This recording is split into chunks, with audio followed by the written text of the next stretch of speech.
And a man will be back in a Burlington courtroom tomorrow. Joseph Ferlazzo is accused of killing his wife, Emily Jean, while on their wedding anniversary vacation in Vermont several years ago. Fox 44's Matt Holderman takes us inside the courtroom where current and a former state trooper testified.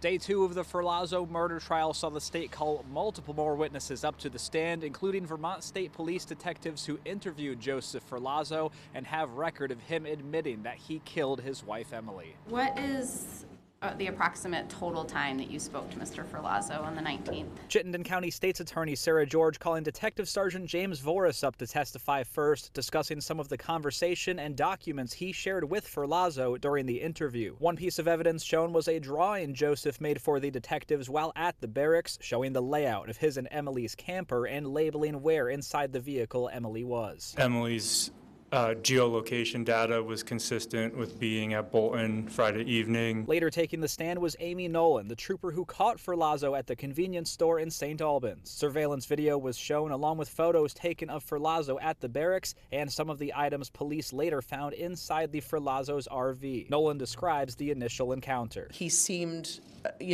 quite tense, again, sort of deer in the headlights. Do I run? Do I freeze? Do I fight? I said, Joseph, it's you, right? Are you okay? Okay. And what did he do in reply?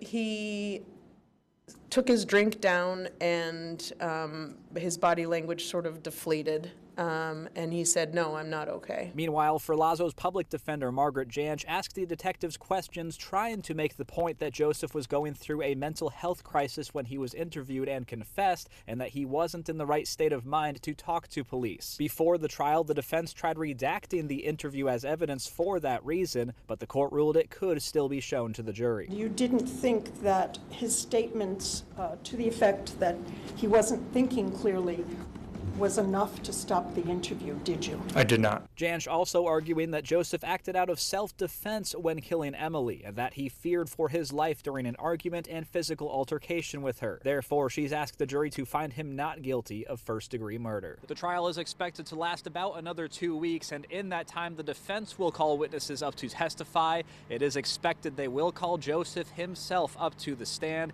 and he will face questions from attorneys on both sides. Reporting in Burlington, Matt Holderman, Fox 44 News.